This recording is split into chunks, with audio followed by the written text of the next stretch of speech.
అలా దిబ్బమొహం వేసుకొని చూస్తావే? దండాల కార్యక్రమం అయిపోయిందిగా. దక్షిణ ఇవ్వవే? సుఫల కంటే ముందే కమలాకర్ చెయ్యి చాపాడు. ఆ తర్వాత కొద్దిగా అటూ ఇటుగా కమలాకర్ భోక్తాలో వెళ్ళిపోయారు. గురుమూర్తి ఆత్మారాముడి సంగతి కూడా వదిలేసి విజయగర్వంతో సుఫలతో అన్నాడు. చూశావా? నీ కళ్ళ ముందే 3 గంటల పాటు ఉంటే కనీసం సైగ కూడా చెయ్యలేకపోయావు. మొగాడు తలుచుకుంటే ఆడది కళ్ళుండి కూడా చూడలేని పరిస్థితిలో ఉంటుంది. అలాంటి ఆడదానివి, అబలవి, ఏం సాధిస్తావు? నా పక్కనే సరసాలాడతానని, నేను చూస్తుండగానే విరహాలు పడతానని, మీదెక్కించుకుంటానని వాగావు. ఇప్పటికైనా అర్థమైందా? మగాడు కట్టడి చేస్తే ఆడది అడుగు కూడా వెయ్యలేదని? ఆడదెప్పుడూ అదమురాలెనే. అందుకే నెలకి 4 రోజులు బయట ఉంటారు. శక్తి లేక. జివ్వ చచ్చి అచేతనంగా ఉండే ఆ 4 రోజులు భగవంతుడు మీకెందుకు పెట్టాడో తెలుసా? మీరు అన్ని విషయాల్లోనూ ఆసక్తులని మీకు నెలకోసారి గుర్తు తెచ్చుకుంటానికి. సుఫల మొగుడిని పిచ్చివాడిలా జమకట్టింది. ఆ భావాన్ని చూపుల్లో చూపించింది. నువ్వు ఉరిమి చూసినా, నేను ఊరక చూసినా ఒక్కటే. కనైనా మనసు మార్చుకో. నేను నిన్ను పుట్టింట్లో దిగబెడతాను. అక్కడికి దేనికి? మరి మిండమొగడి దగ్గర దింపనా? అంత ఔదార్యం నాకు లేదు. నవ్వాడు పళ్ళు ఇకిలించి. ఆ! అదే ఆలోచిస్తున్నాను. నన్ను పెద్ద మనిషిని చేసినా మా ఇంటి పక్కనున్న రవి దగ్గర దింపుతావా? నీతో పెళ్లి మాటలు మాట్లాడటానికి వెళ్ళినప్పుడు ఇంట్లో ఉన్న నన్ను బలవంతంగా అనుభవించిన శంకర్ దగ్గర దింపుతావా? పోనీ ఆ ఇద్దరి దగ్గర కాకుంటే కాలేజీలో క్లాస్ రూమ్‌లో ఒంటరిగా ఉన్న నన్ను తలుపేసి ఒకరి తర్వాత ఒకరు అనుభవించిన స్టూడెంట్స్ దగ్గర వదిలిపెడతావా? ఎవరి దగ్గరైతే ఏంటి? ఎవరో ఒకరి దగ్గర దింపు. సుఫల అతనరిచిన అరుపుకి పునాది అదిరిపోయింది. అణకువగా ఉంటేనే ఆడది. ఎదురు తిరిగిందా మగాడు అతలకుతలం అవ్వాల్సిందే. మగాడి కళ్ళల్లో కారం కుక్కి లేదా కత్తులతో పొడిచి పెట్టలేని బాధ ఆ రెంటికన్నా పై స్థాయిలో పడే బాధ ఏమిటో తెలుసా? తెలీదు. అది ఆడదానికి మాత్రమే తెలుసు. కుళ్ళబోవటం. బహుశా ఆ పదం కూడా తెలిసుండదు. భగవంతుడు ఆడదానికిచ్చిన వరం అది. మగాడికదే శాపం. గురుమూర్తి ఆవేశంతో నసలు విడిచాడు. చప్పున జుట్టు పట్టుకున్నాడు. చెప్పు. అవన్నీ నిజమేనా? నిజంగా నిన్ను అంతమంది అనుభవించారా? చెప్పు. లేదంటే చంపేస్తాను. కిరసనాలు పోసి మరీ తగలబెడతాను. అన్నీ నిజమే. నీకింక తెలీదేమో. మొన్న చీకటిలో అరగంట సేపు అదే నీ త్రిమూర్తి మిత్రుడు, సన్నిహితుడు, శ్రేయోభిలాషి అని చెప్పావే. పాపం తను ఎంతగా రెచ్చిపోయాడంటే పెళ్ళయి పడక రుచి తెలిసిన నాకే నోరు ఊరించాడు. ఒకానొక టైంలో అసలంతా అక్కడే కానిద్దామనుకున్నాను. Water problem. 5, 6 చెంబుల నీళ్ళు. ఈసారి పంపు వచ్చి ఇంట్లో వాటర్ సమృద్ధిగా ఉన్నప్పుడు చూద్దాంలే అని ఆగాను. కానీ శారీరక కోరికకి ఆగలేక కక్కుర్తిగా కానిచ్చుకున్నాను. ఆ రకంగా మొదటి విజయం సాధించాను. గురుమూర్తి సుఫల జుట్టు వదిలేశాడు. దాదాపు వణికిపోతున్నాడు. నిజమా? చంపేస్తాను. అసలప్పుడు నాకే అనుమానం వచ్చింది. అది నిజమేమోనన్న మాట. ఆ మాటకొస్తే కమలాకర్‌ని చంపాలి. కమలాకర్‌నా? అతనొచ్చినప్పట్నుంచి ఇప్పటిదాకా నాతోనే ఉన్నాడుగా? చేరవలసిన సందేశం చేరిపోయిందిగా? మా ఇద్దరి సంగమానికి ముహూర్తం నిశ్చయమైపోయిందిగా? అబద్ధం. కొన్ని నిజాలని అబద్ధమనుకొని సంతృప్తి పడటం కొందరి జీవితాల్లో తప్పదు. నో. నన్ను ఉడికిస్తున్నావు. నా వాళ్ళు అలాంటి వాళ్ళు కాదు. నువ్వు చెప్పిందే నిజమైతే నేను ఈ 20 రోజులు ఆఫీస్‌కి సెలవు పెడతాను. అనుక్షణం అప్రమత్తంగా ఉంటాను. రెడ్ హ్యాండెడ్‌గా పట్టుకొని, నా మొగతనాన్ని నిరూపించుకొని, మొగుడిగా నిన్ను ఏం చెయ్యాలో చేస్తాను. Wish you all the best. పడక గదిలో ఎలాగో లేదు. కనీసం ఈ మాత్రం ఆవేశం పందెంలోనైనా పడుతున్నాను. సంతోషం. సుఫల. ష్! ఎన్నిసార్లు అరుస్తావు? భర్తగా నన్ను తిట్టే అధికారం ఎప్పుడో ఆ చీకటి రాత్రే నీ మిత్రుడి వల్ల, నీ ప్రవర్తన వల్ల పోగొట్టుకున్నావు. అనవసరమైన ఆవేశానికి లోను కాక ఏదైనా చేతల్లో చూపించు. గురుమూర్తి కసిగా 2 చేతులు బిగించి అన్నాడు. చూపిస్తాను. గురుమూర్తి అంటే ఏంటో చూపిస్తాను. కమలాకర్ నడుస్తుండగానే అతని మనసంతా సంచి మీదే ఉంది. సుఫల 2 సార్లు సంచి చూపించి కళ్ళతో సైగ చేసింది. ఏముంది? సంచిలో పోసిన బియ్యం తప్ప కొంపదీసి తనకేమన్నా సందేశం ఇవ్వలేదు కదా! ప్రేమలేఖ లాంటిది? వలపు లేఖ. ఊహ రావటమే తరువాయి. చకచకా సంచంతా గెలికాడు. ఎక్కువసేపు వెతకకుండానే చేతికి తగిలింది. 4 మడతలేసిన పేపర్. ఉద్వేగంగా విప్పదీశాడు. అచ్చదానలేని నీ వక్షం నా కన్నుల్లో పడింది. మనసు లాగుతుంది. సంసార స్త్రీననే విషయం మరిచి అడుగుతున్నాను. వస్తావు కదూ? నీకోసం రేపు రెండో జాములో కాలు మడిచితే వంకతో పెరటిలోకి వస్తాను. నీకోసం 1000 కన్నులతో వెతుకుతాను. మీ సుఫల. కమలాకర్ గొంతులో తడి ఆరిపోయింది. చాలా రోజుల కోరిక తీరబోతుంది. కర్ర మొద్దులా ఉండే భార్యని రమించి రమించి నశించిన కామపు కొర్రెల్లా అతన్ని ఆశ్రయించాయి. లావుగా గడ్డి మోపుల్లా ఉండే పెళ్ళాం మీద తననింకా కక్కుర్తిగా ఆయాసపడనక్కర్లేదు. సన్నగా తీగల నవోన్మోహనసితమైన అందాలతో, ఎర్రటి కైపెక్కించే రంగులతో ఆరోగ్యవంతమైన ఆ భుజాలని నలుపుతూ మదమెక్కిన పొట్టెలుల్లా కుమ్ముతూ, హే భగవాన్! త్వరగా రేపు రెండో జామున వరకు కాలాన్ని వేగంగా కదిలించు. నేనింక ఆగలేను. ఈ ఆవేశాన్ని ఎక్కువసేపు నాలో దాచుకోలేను. వెళ్ళగలగాలి. వేడివేడి ఆవేశం ఆయాసం రూపంలో బయటికి పంపించాలి. అక్కడక్కడే అతను మొత్తము వ్యవహారాన్ని ఊహించుకుంటున్నాడు. రెండో జాము వరకు అతని విషయం వదిలేస్తే, ఈ ప్రపంచంలో అన్నిటికన్నా గొప్పది, ఇంకా చెడిపోనిది ఏమన్నా ఉంటే అది స్నేహం మాత్రమే. ఏమంటావ్ త్రిమూర్తి? ఏమంటాను? ఈ ప్రపంచంలో ఏ వస్తువైనా దానికున్న కళాపరిమితి తీరిన తర్వాత కూడా దాని నాణ్యత చెడకుండా ఉంచే ఫ్రిడ్జ్‌లున్నాయి. కానీ స్నేహానికి ఏ ఫ్రిడ్జులు, కూలర్లు అక్కర్లేదు. ఎంతకాలమైనా అది చెడకుండా మధురంగా ఉంటుంది. ఆ స్నేహంతోనే అడుగుతున్నాను. నిజం చెప్తావా?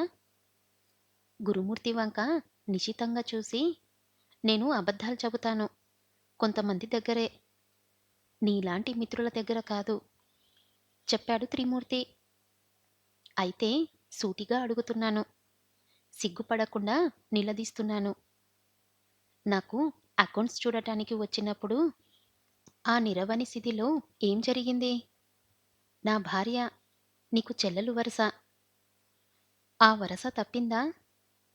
త్రిమూర్తి దిగ్భ్రాంతి చెందినట్టు కలతపడ్డాడు.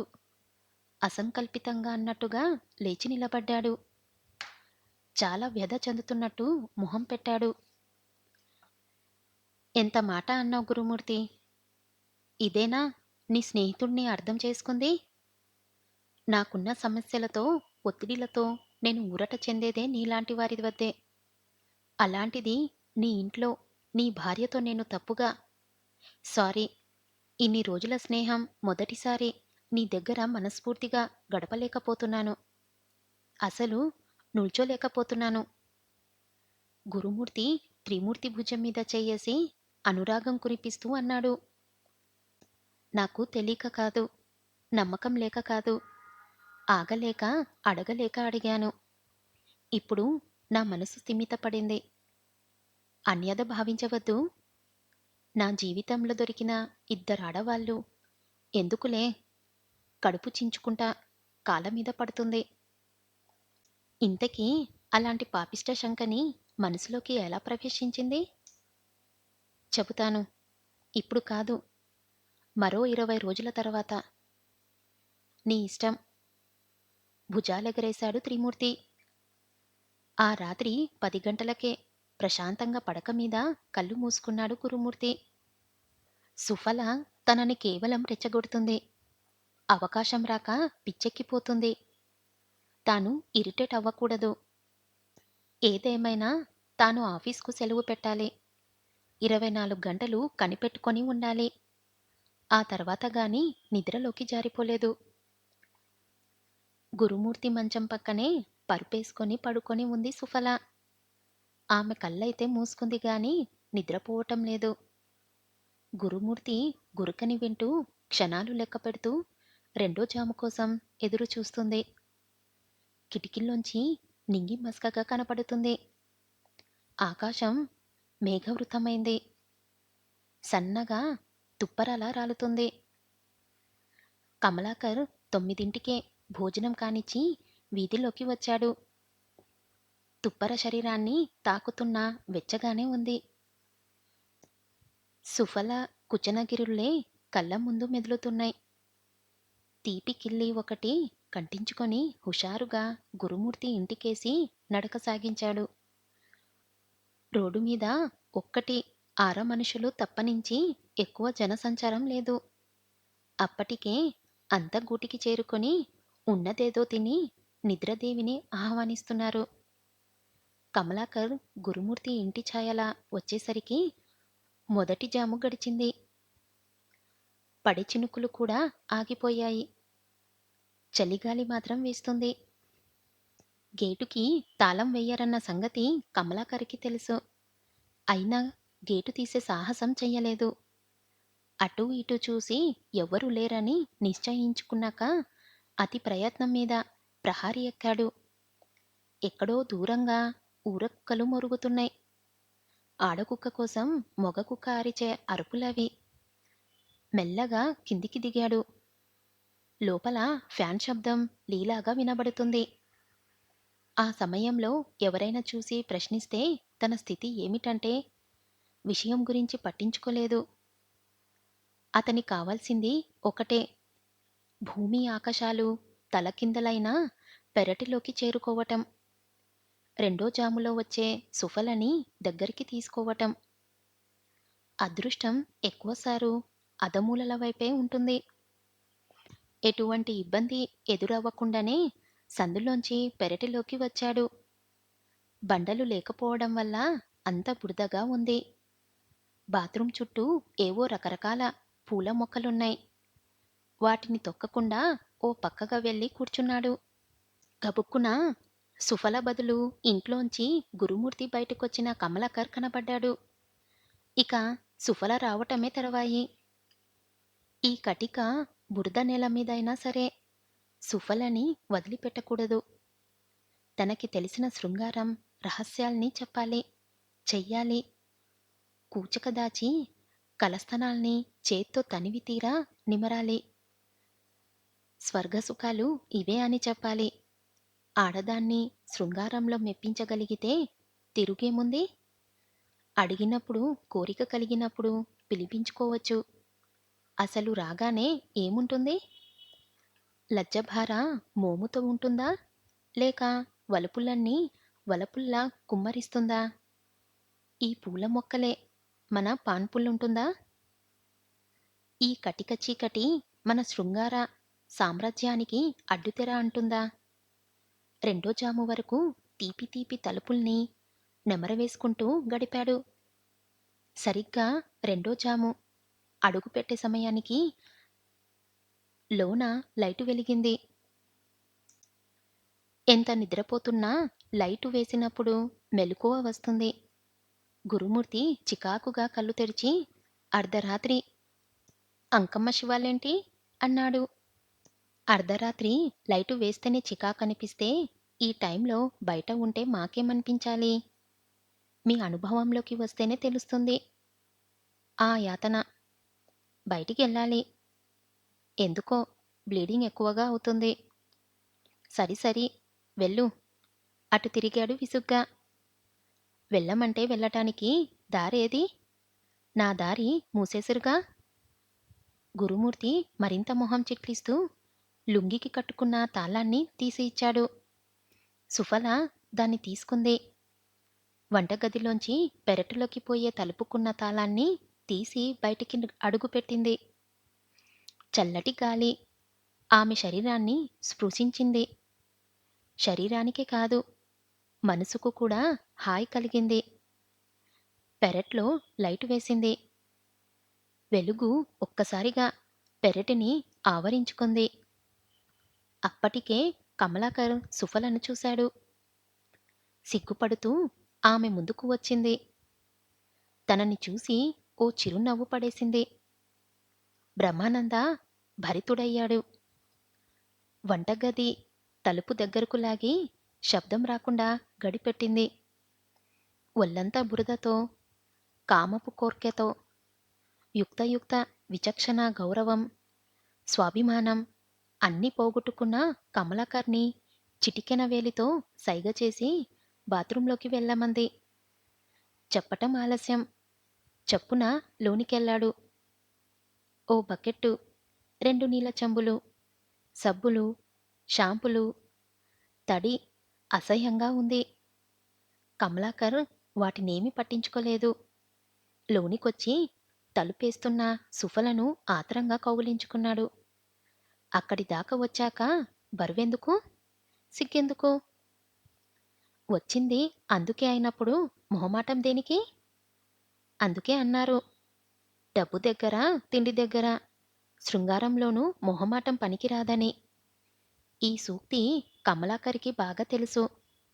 అందుకే లోపల బాత్రూంలో సుఫలని ఓపలేని, ఓర్వలేని వెచ్చటి బాధను చల్లార్చుకుంటున్నాడు. సుడిగాలిలా ఆక్రమించుకుంటున్న కమలాకర్ని ఆపటం సుఫల వల్ల కావటం లేదు. కసితీరా నమలేస్తున్నాడు. అసలే ఆమెది అద్భుతమైన సౌందర్యం. దానికి తోడు ప్రకృతి. రెండూ కలిపి అతన్ని మన్మధుడి చేశాయి. ఆవేశంతో రొప్పుతున్నాడు.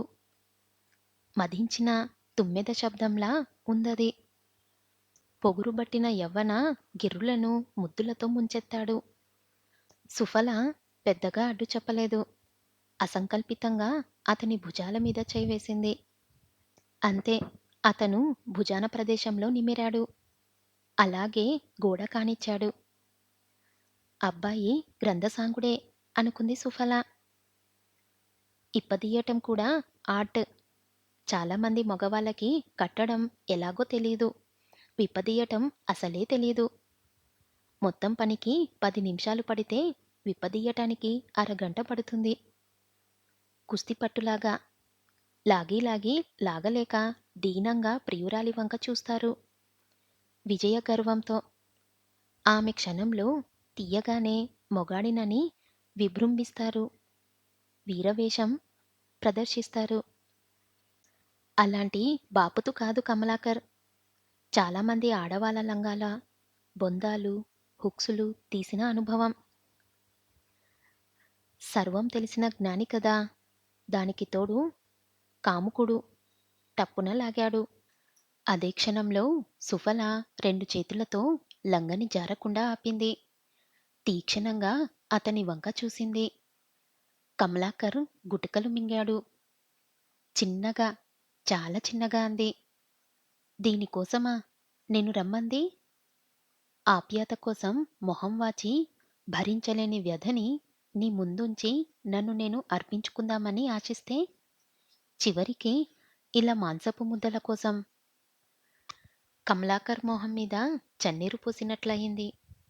క్షమించు, తొందరపడ్డాను అన్నాడు తెల్లటి భుజాల మీద నిమురుతూనే. కూర్చో అంది ఆజ్ఞాపనంగా. కమలాకర్ బుద్ధిగా అక్కడే కూర్చున్నాడు. సుఫల లంగబొందు సవరించుకొని, కుచ్చిళ్ళు సర్దుకొని అతని ఎదురుగా కూర్చుంది. ఇరుకుగా ఉంది. ఇద్దరి కాళ్ళు తగులుతున్నాయి. కమలాకర్ గుండె వేగం మరింత పెరుగుతుంది. వినబుద్ధి కాకపోయినా సుఫల చెప్పింది. అన్యమనస్కంగానే వింటున్నాడు కమలాకర్. మిమ్మల్ని మొదటిసారి మా పెళ్ళైన కొత్తలో చూశాను. అప్పుడే నా మనసు మళ్ళింది. కానీ సంసారం దృష్టిలో పెట్టుకొని మనసు మరల్చుకున్నాను. ఆ తర్వాత తెలిసింది నా భర్త సంసారానికి పనికిరాడని. ఏం చేస్తాం? సర్దుకున్నాను. కానీ ఈ మధ్య అనుకున్నాను పిల్లలు కావాలి, తల్లిని అవ్వాలని. అందుకే నిన్ను ఎన్నుకున్నాను. కమలాకర్ నిశ్చాతంగా చూసి, ఆ విషయంలో ఆలోచించక్కర్లేదు. కడుపు చెయ్యగల ధీరత్వం పుష్కలంగా ఉంది. కానీ ఆ కానీ నా దురదృష్టం బయట ఉన్నాను. ఓ అరగంట క్రితం తెలిసింది. ఏం చెయ్యగలను? బాధపడటం తప్ప? నిన్ను నిరాశపరచటం తప్ప? పర్వాలేదు. నీటుగా, శుభ్రంగా ఉంటే ఆ సమయంలోనూ శృంగారం జరపవచ్చు. ఓరి ఊర కుక్క! ఇక మనిషికి, జంతువుకి తేడా ఏముంది?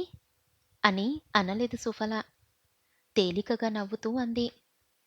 నువ్వు చెప్పింది నిజమే. కానీ ఈసారి బాగా బ్లీడింగ్ అవుతుంది. మరోసారి నన్ను తల్లిని చేసే బాధ్యత మాత్రం మీదే. ఇప్పుడైనా సిద్ధమే. ఏమవ్వదు. ఎంతో దూరం నుంచి మరెన్నో తీపి ఊహలతో ఉన్నాను. కాదనకు. ఆమె మొహం మీద మొహం పెట్టి పెదాలను అందుకోబోతూ అన్నాడు. ఛీ! అసహ్యంగా ఉంటుంది అంది తల తిప్పుకుంటూ. కామమే ఒక అసహ్యం. అంతకు మించిన చండాలం సృష్టిలోనే లేదు. అదేమిటి? పవిత్రమైన కార్యానికి సరికొత్త భాష్యం చెబుతున్నారు? దానికేమిటి? చాలా చెప్పగలరు. ఇదిగో నా తాళిబొట్లకి కూడా కొత్త నిర్వచనాన్ని చెప్పగలను. అయితే చెప్పండి అంది ఉత్సాహంగా. కమలాకర్ వాటిని పట్టుకుంది వాటి కిందున్న వాటిని తాకటానికి. నివ్వురుగప్పిన నిప్పుల్లా దాక్కున్న వెండి కొండలని, తనలోని అగ్నిశీలలని చల్లార్చే పూర్ణకుంభాలని స్పృశించాలని సుఫల అలా అడిగేసరికి ఏం చెప్పాలా అని ఒక్క క్షణం తడబడ్డాడు. తొందరగానే ఓ పోలిక సృష్టించాడు. విలాసంగా వాటిని నిమురుతూ, చూడు, జాగ్రత్తగా గమనించు అన్నాడు. అలా అంటున్నప్పుడు స్తనాలని ఒత్తుతున్నాడు. దాన్నేమీ పట్టించుకున్నట్టు ఆసక్తిగా తన తాళిబొట్ల వంక చూసింది. రావి ఆకుల్లాగా గుండ్రంగా ఉన్న రేకు మధ్యను పొడుచుకుంటూ వచ్చే మోన అలాంటివి రెండు.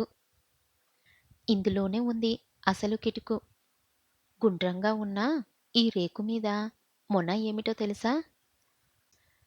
మగవాడి మగతనపు చిహ్నం. ఇకపోతే ఈ అలారం మొత్తం చూడు. ఏది గుర్తొస్తుంది? మొన. మగవాడైతే రౌండ్. ఛ! అది కాదు. మంగళసూత్రం అంటే స్త్రీ పురుష భాగాలు కాదు. సంగమ చిహ్నము. అసలే కావు. పరమ పవిత్రంగా భారతనారి పూజించుకునే చిహ్నాలు. హవ్వా! ఆడవారికి చెబితే ఆ తాళిబొట్టు తాడుతోనే ఉరివేస్తారు. అంత పని చెయ్యకు. ఏదో వాగాను. అయితే నిమిరింది చాలుగాని చేతులు తీయండి. అంతేనా? ఇప్పటికింతే. మళ్ళీ కబురు చేస్తాను. తొందరపడి రావద్దు. అది కాక ఈ మధ్య ఈ ఏరియాలో దొంగలు పడుతున్నారు. చీకటిలో పొరపాటు పడితే దొంగలనుకొని భ్రమపడితే ఇద్దరి పరువు గంగపాలు. దేవిగారి ఆజ్ఞ లేనిదే ఎందుకొస్తాను? మళ్ళీ నసిగాడు. కమలాకర్ని దగ్గరికి లాక్కొని నుదుటి మీద ముద్దు పెట్టుకొని లేచింది. సరిగ్గా అప్పుడు తలుపు చప్పుడయింది. కమలాకర్ చప్పున లేచి నిల్చున్నాడు. కళ్ళు వెడల్పు చేసి భయంగా సుఫలని చూశాడు. సుఫల తాపిగా లేచి, "ఏం భయం లేదు. ఇక్కడే ఉండు. మేం లోపలికి వెళ్ళగానే వెళ్ళు" అని బయటకొచ్చింది. సుఫల బాత్రూం తలుపు తెరిచి గడ్డి పెట్టిన వంటగది వద్దకు నిమ్మలంగా నడిచింది. లోపల్నుంచి ఇంకా తలుపు కొడుతూనే ఉన్నాడు గురుమూర్తి. వెళ్ళి గడియ తీసింది. "బయటెందుకు వేశావు?" నోటికొచ్చిన బూతు మాటని వాడాడు. "నీ నిద్ర సంగతి నాకు తెలీదా? కుక్కలు జొరబడితే అతని తిట్లని పట్టించుకోకుండా అంది. మన ఇంట్లోకి కుక్కలా? అవే కుక్కలో, పందికొక్కులో, పిల్లిల్లో ఏవో ఒకటి. అంతేనా?" అన్నాడు అనుమానంగా. "అంతకాక మరెంత? బయట గడిపెట్టి బాత్రూంలో సరసాలాడుతున్నాననుకున్నారా? నోర్ముయ్. నీ నోట్లో నోరు పెట్టమంటే అశుద్ధంలో పెట్టినట్టే. లోపలికి తెగలడు" అన్న మాటలు విన్నాక గాని కమలాకర్ గుండె దడ మామూలు స్థితిలోకి రాలేదు. సుఫల నర్మగర్భంగా నవ్వుతూ లైట్ తీసి లోనికి నడిచింది. గురుమూర్తి జాగ్రత్తగా మళ్ళీ తాళం వేసుకొని లుంగీకి కట్టుకొని పడుకున్నాడు. సుఫల హాయిగా కళ్ళు మూసుకుంది. పైన ఫ్యాన్ కాలంలా తన మానన తాను ఏకాగ్రతగా తిరుగుతుంది. ఈసారి సుఫల మేలుకోలేదు. కమ్మగా నిద్రపోయింది. కలసల్యాముఖే విష్ణుం కంఠే రుద్రసదృతం మూలే తత్రాస్థితే బ్రహ్మమధ్యే మాతృగుణం స్మతా. కలశమును నీటితో నింపు. పుష్పమును శ్రీ వెంకటేశ్వరుని పాదపద్మముల వద్ద ఉంచి మళ్ళీ శ్లోకం అందుకుంది సుఫల. ఇంకా తొలి వెలుగు పూర్తిగా రాలేదు. పక్షులు కిలకిలా రావాలు వినబడుతున్నాయి. గురుమూర్తి ఇంకా నిద్రలేవలేదు. కాని మగతగా మెలకువగానే ఉంది. ఉదయాన్నే ఇంకా నిద్రాతమని వీడకముందే పూజగదిలోంచి ఆ భక్తిభావం చెవులకి సోకితే కలిగే అనుభూతి కేవలం అనుభవిస్తే వచ్చేది. గురుమూర్తి తధ్యాత్మికంగా భార్య నోటి నుండి వెలువడుతున్న పవిత్ర శ్లోకాలని రమ్యంగా వింటూ దుప్పటిని మరింతగా పైకి లాక్కున్నాడు. సుఫలలో నచ్చే గుణం అదొక్కటే. తాను లేవకముందే లేచి చక్కగా తలంటుకొని తల్లో తడి ఆరకముందే దైవం ముందు కూర్చుంటుంది. విధిగా రోజు పూజ చేస్తుంది. చాలామంది ఆడవాళ్ళు బద్ధకంగా వారానికొక్కసారి చేసేది నిత్యం చేస్తుంది. ప్రతిరోజు భోజనం, నిద్ర ఎలా మర్చిపోరో దైవం ముందు 2 క్షణాలు భక్తిగా మెకరిల్లటం కూడా రోజువారీ కార్యక్రమంలో ఒక భాగమని ఎందుకనుకోరో. కల్మషం, కోపం, స్వార్థం, మోసం అన్నీ వదిలేసి నిష్టంగా, భక్తిగా గడిపే ఆ 2 క్షణాలు మనసుకెంత తేలికని, హాయిని, ధైర్యాన్ని కలగజేస్తాయో. గురుమూర్తి ఆ విషయంలో భార్యని ఎప్పుడూ అభినందిస్తాడు. తొలి వెలుగు పడకముందే అతనికి మెలకువ వస్తుంది. పూజ అయ్యేంత వరకు అలానే పడుకొని ఆపై మళ్ళీ 8 దాకా లేవడు. పూజ అయిపోయిందనటానికి గుర్తుగా లోపల్నుంచి గంట మోగింది. గురుమూర్తికి మళ్ళీ నిద్ర వస్తుండగా ఠక్కున అతని మనసులో రాత్రి సన్నివేశం కదలాడింది. సుఫల అర్ధరాత్రి బయటికెళ్తూ చెప్పిన మాటే చెవుల్లో మారుమోగింది. అంతే. అప్పటి వరకు ప్రశాంతంగా ఉన్న మనసు సరోవరంలా అలజడి రేగింది. క్షణంలోనే అది అతలకుతలం అయింది. చివ్వున లేచే నాగుపామే అయ్యాడు. కళ్ళల్లోకి విషం పూర్తిగా వచ్చింది. ప్రతిపక్షాలు పేపర్ వెయిట్స్ విసిరేసినట్టు మీదున్న దుప్పటిని తోసేశాడు. చెదిరిని లుంగిని అస్తవ్యస్తంగానే బిగించాడు. 2 అడుగులు ఒక్క అడుగ్గా వేసి వెళ్ళాడు. సుఫల అప్పుడే పూజగుడి నుంచి లేచి వస్తూ ఉంది. భర్తని చూడగానే ఆమె ప్రసన్నంగా, "ఏంటిప్పుడే లేచారు? పడుకోండి" అంది. వారిద్దరి మధ్య పంతమే ఉండవచ్చు. అతని మీద అసహ్యంతో మరో మొగాడితో సన్నిహితంగా ఉండొచ్చు. కాని భర్త ఆడది చాలాసార్లు ప్రేమలో అమాయకంగా పడొచ్చు. కానీ సిన్సియర్‌గా 3 ముళ్ళేసిన వాడినే ప్రేమిస్తుంది. భర్తకి తెలియకుండా అక్రమ సంబంధం పెట్టుకున్న ఆడది సైతం భర్తనే ప్రేమిస్తుంది. కట్టుకున్న మొగాడే సానికొంపలో అమ్మేసినా ఆమె ప్రేమించేది అతన్నే. అక్కడ ప్రేమ వ్యక్తిది కాదు, సంప్రదాయానిది, పసుపు కొమ్మది. పురుషుడి జీవితంలో ప్రేమ ఓ భాగం మాత్రమే. కానీ స్త్రీకి భర్తే జీవితం. అలాంటి స్త్రీకి మగవాడిచ్చే బహుమతి చల్ చెంప చెల్లుమంది. సుఫల కళ్ళు నీటి కుండలయ్యాయి. గురుమూర్తి కొట్టిన చెంపదెబ్బకి దేవుడి ముందున్న హారతి కూడా ఒక్క క్షణం కదిలి తిరిగి స్తంభంలా వెలుగుతూ ఉంది. భార్యని కొట్టే అధికారం నైతికంగా మొగాడిదే కావచ్చు. తిండి పెట్టి గుడ్డ తెచ్చి అవసరాలు తీర్చే భర్త భార్యని కొట్టడని హీనంగా నీచంగా నేనేమి చూడను. కానీ కనీసం కారణం చెప్పాలిగా. చెంప మీద చెయ్యి తీయకుండానే అడిగింది. గురుమూర్తి మొహంలో జెగురు రంగు మరింత పెరిగింది. నిప్పుల్లో కాల్చిన ఇనుప ముక్కల్లా అయ్యాయి కళ్ళు. రాత్రి నాకేం చెప్పావు? అర్ధరాత్రి తాళాల్ని నన్నెందుకడిగావు? సుఫలకి అర్థం కావటానికి అర సెకండ్ పట్టింది. ఉదయపు గాలి ఆమెని అపదమసక్తము స్పృశించింది. సన్నగా, చక్కగా చిరునవ్వు నవ్వింది. ఆ నవ్వు విజయంతో వచ్చిన దరహాసం. ఎదుటవారు కూడా నువ్వే గెలిచావన్నప్పుడు వచ్చే అహంకారం, హసం. అది చూసి గురుమూర్తి మరింత రెచ్చిపోయాడు. దగ్గరకొచ్చి జుట్టు పట్టుకున్నాడు. ఆడదానితో అన్ని రకాలుగా ఓడినప్పుడు మగాడు చేసే పని అదేగా. కన్యాదానం చేసినప్పుడు నా తండ్రి ఈ శరీరము, జీవితము నీదేనన్నాడు. గాని జుట్టు పట్టుకునే అధికారం నీకివ్వలేదు. కురులని ముద్దాడే అధికారం ఉందేమో గాని బిగపట్టే అధికారం వేదమంత్రాలు కూడా ఇవ్వలేదు. వదులు వదిలించుకుంది సుఫల. నీ ప్రాణం పోయినప్పుడే వదిలేది. రాత్రి ఏం చెప్పావు? బయట ఉన్నాను, బ్లీడింగ్ అవుతుందని చెప్పి వెళ్ళి ఇప్పుడు పూజ చేస్తున్నావంటే రాత్రి చెప్పింది అబద్ధమన్నమాట. ఆ అరగంట ఏం చేశావు? నిజం చెప్పు. రౌద్రంగా అరిచాడు. సుఫల పకపకా నవ్వింది. తెరలు తెరలుగా గాలివర్షంలా మొగాడి ఆహ్వాన్ని రెచ్చగొట్టేలా. మిమ్మల్ని చూస్తుంటే జాలేస్తుంది. చిన్నపిల్లాడిలా ఆ రోషం, ఆవేశం.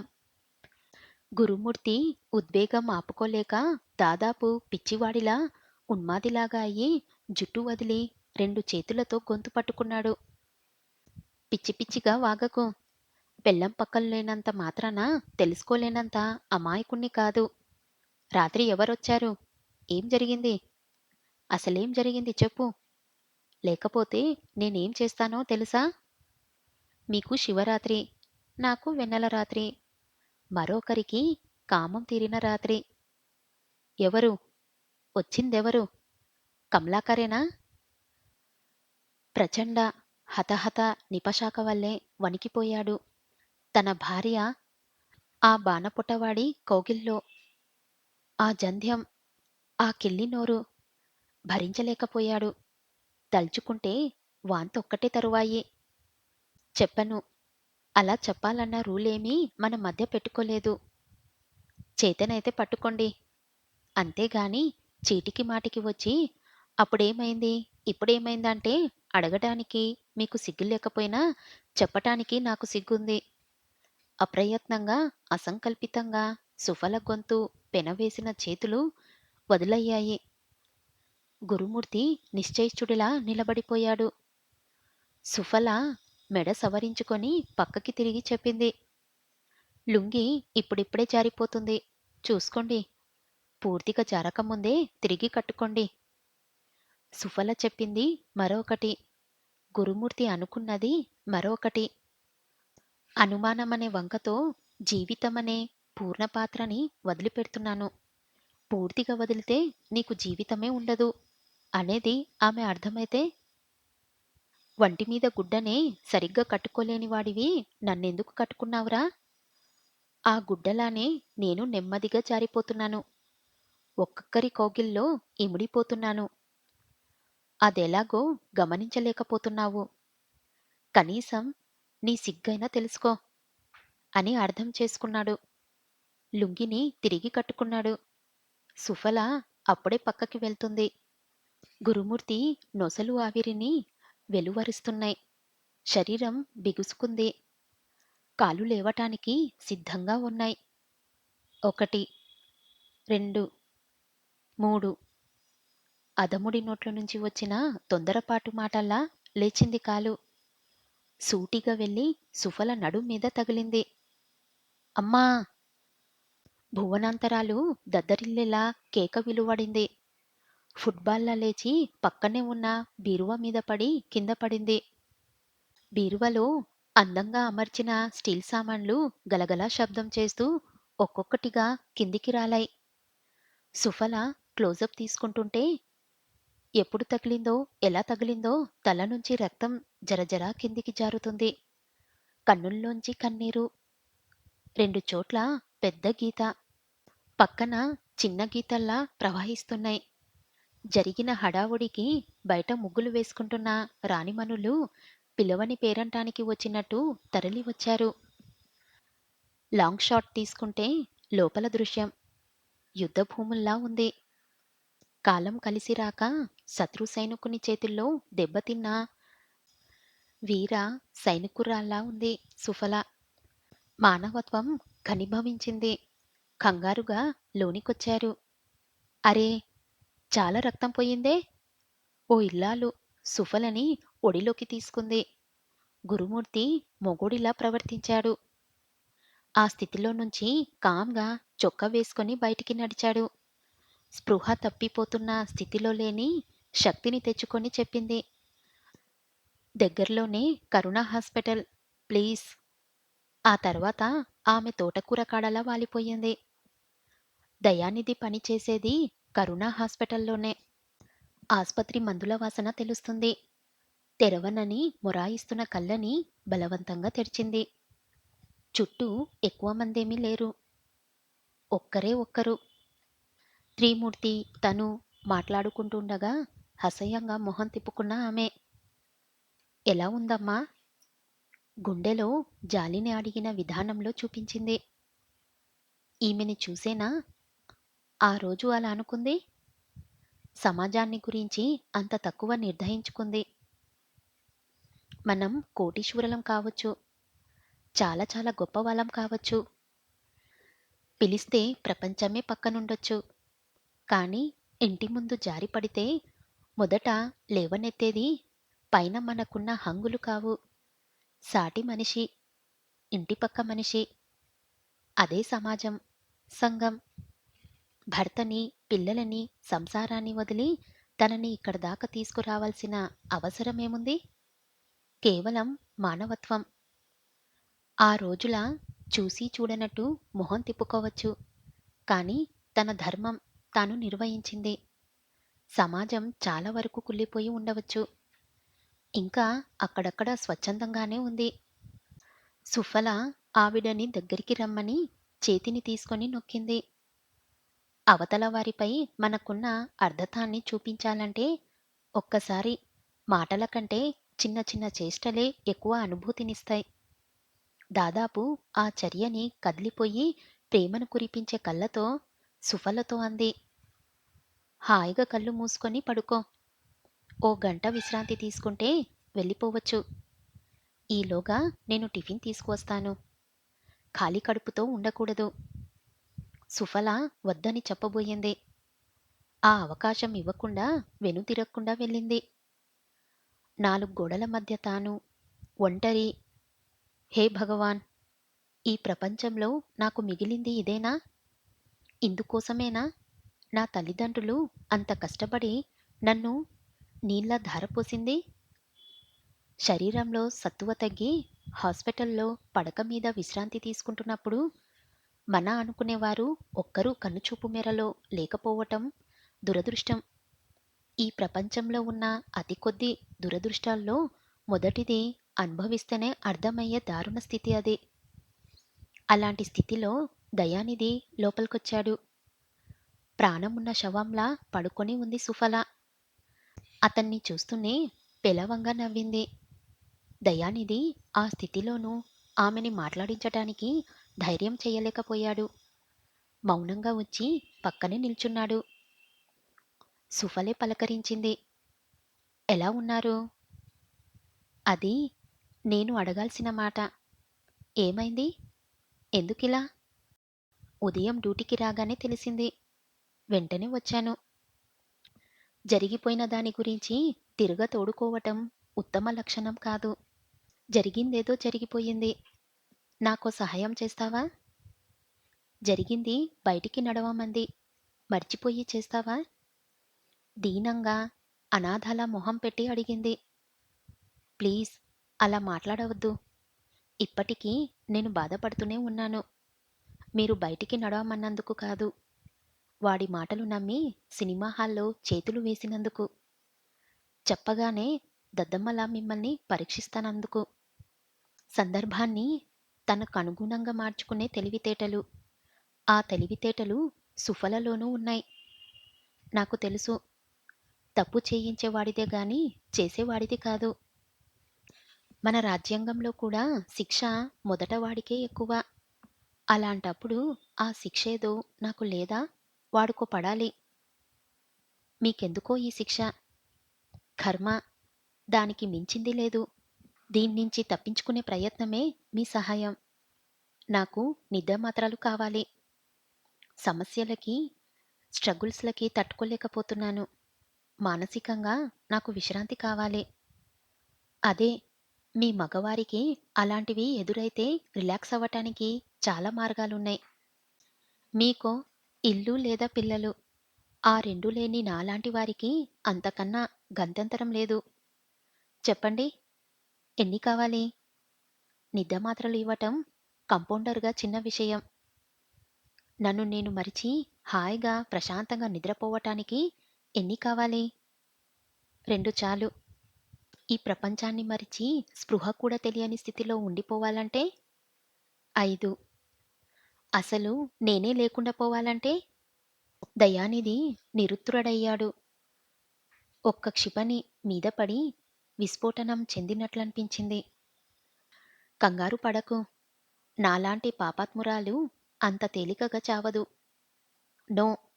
మనల్ని మనం నిందించుకోవటం ఎక్స్‌పీజియం అవుతుంది. మీరు తప్పు చెయ్యనప్పుడు, మీలో ఆ తప్పు లేనప్పుడు ఎందుకు ఇలా మౌనంగా భరించటం? ఎదురు తిరగండి. అప్పుడే మీ జీవితం సుఫలమవుతుంది. నిజమే. కానీ నాలో పెద్ద తప్పు ఉంది. కాలేజీలో చదివే రోజుల్లో ఓ అబ్బాయితో అక్రమ సంబంధముంది. అది ఆయనకి తెలిసింది. దానికి ప్రతిఫలమే ఈ స్థితి. అందమైన అబద్ధం. దయానిధి మనసు పొరల్లో అణగారిపోయిన కోరిక తిరిగి విజృంభించింది. గురుమూర్తి ఊహ తప్పు కాదు. ఆల్రెడీ ఒకసారి చెడిపోయింది. తనకి తేలికగా లొంగిపోతుంది. మగవాడా, ఎప్పుడు తెలుసుకుంటావు? ఆడది శరీరానికి ఒక్కసారి తప్పు చేసినంత మాత్రాన ప్రతివాడి పక్కలో పడుకుంటుందనే తప్పుడు ఊహని ఎప్పుడు పొరపాటని తెలుసుకుంటాడో. పచ్చి వ్యభిచారి కూడా ఇష్టం ఉంటేనే సహకరిస్తుంది. మనసు కరిగితేనే మోహిస్తుంది. మొగాడిలా కేవలం సెక్స్ కోసమే రొమాన్స్‌కి సిద్ధం కాదు. పరిస్థితులు, అవసరం, అభద్రత భావం, ప్రేమరాహిత్యం అన్నీ కలిస్తేనే పడక మీద తన పమిట కొంగుని పక్కగా చేస్తుంది. తన శరీరాన్ని పరుపుగా మారుస్తుంది. దయానిధికి ఇవేవీ తెలియవు. తెలిసిందల్లా ఒకటే. ఒక్కసారి పొరపాటు చేసింది. తను ప్రయత్నిస్తే, ఊరుడిస్తే దగ్గరికి చేరడం ఖాయం. ఈసారి రసభంగం, శృంగభంగం కాకూడదు. చాలా జాగ్రత్తగా ప్రవర్తించాలి. తేలికగా ఆడది దొరుకుతుందంటే మగాడు చాలా ఫాస్ట్‌గా ఆలోచిస్తాడు. చిన్న అవకాశాన్ని కూడా తనకి అనుకూలంగా మార్చుకుంటాడు. ఆమె బాధల్లో ఉంది. అవి మర్చిపోవాలంటే స్లీపింగ్ టాబ్లెట్స్ కావాలి. అవి తనని అడుగుతుంది. చాలు. ఇక తాను అల్లుకుపోతాడు. ఇప్పటికిప్పుడంటే కష్టం. ప్రతిరోజూ నేనే వచ్చి ఇస్తాను. కానీ మీ వారు? సుఫల అంత నీరసంలోనూ జాలిగా నవ్వుకుంది. అవకాశం వస్తే అల్లుకుపోయే మగాడి మనస్తత్వానికి. నువ్వు వచ్చి ఇస్తుంది ఒకందుకు. నేను అడిగింది మరొకందుకు. ఏదేమైనా చాప ఒళ్ళో పడింది. ఆడది వల విరిసితే గజ ఈత నేర్చి చేప పడేదేమో గాని గజని మహన్మద్ లాంటి మగాడైనా పడి తీరవలసిందే. రేపుదయం 9 గంటలకి ఇంటి బయట ఉండు. వచ్చి పిలుస్తాను. 10 తర్వాతైతే బాగుంటుందేమో? మీతో కొద్దిగా మాట్లాడాలి. నాకు ఏమాత్రం వీలున్నా మీ కష్టాలకి ఓ పరిష్కారం చెయ్యాలి. ఎందుకో మిమ్మల్ని చూస్తుంటే నాకు ఆత్మీయుల్లా ఆగుపిస్తున్నారు. ఆయన 10కి వెళ్తూ బయట తాళం వేసి వెళ్తారు. ఈలోగా లోపలికి వస్తే ఓ పక్కనుండొచ్చు. ఆ తర్వాత ఆగింది. దయానిధికి అంతా అర్థమైంది. తనని అందుకే పిలుస్తుంది. యాహూ! అని అరవాలన్న కోరికేని బలవంతంగా అణుచుకున్నాడు. వచ్చిన పని అయింది. మరో అరగంటలో నేను వెళ్తాను. చిన్న దెబ్బే. పెద్దగా వరి అవసరం లేదని చెప్పారు. చెప్పింది సుఫల. సుఫల ఇంటికొచ్చేసరికి గురుమూర్తి ఇంట్లో లేడు. ఉంటాడని కూడా అనుకోలేదు. తోడు వచ్చి కట్టించి సపర్యాలు చేసిన ఆమె సుఫలని మంచం మీద పడుకోబెట్టి వెళ్ళిపోయింది. మరో 10 నిమిషాల తర్వాత హాయిగా నిద్ర పట్టింది సుఫలకి. ఆ సమయంలో గురుమూర్తి ఓంకార్ దగ్గరున్నాడు. నేను పొరపాటు చేశాను. ఓంకార్ ఏమిటని అడగలేదు. గురుమూర్తి మానసికంగా బాధపడుతున్నప్పుడు తనని ఆశ్రయిస్తాడని తెలుసు. ఆ సమయంలో అడగటం కంటే చెప్పింది సానుభూతిగా వినటం ఎక్కువ సంతృప్తినిస్తుందని తెలియని వాడేమీ కాదు. ఈ ప్రపంచంలో నాలాంటి దురదృష్టవంతులు మరొకరు ఉండరు. ప్రతివారు అనుకునే మాట. తననంత దురదృష్టవంతులు ఉండరు. తనంతగా కష్టాల్ని, సమస్యల్ని ఫేస్ చేస్తున్నవారు ఉండరు. ప్రతి ఒక్కరూ విధిగా అనుకునే మాట గురుమూర్తి బయటికి చెప్పాడు. నాకు తెలిసి ప్రేమంటే అర్థం తెలీదు. చిన్నప్పుడే తల్లిదండ్రులు పోయారు. పెరిగింది మేనమామ దగ్గర.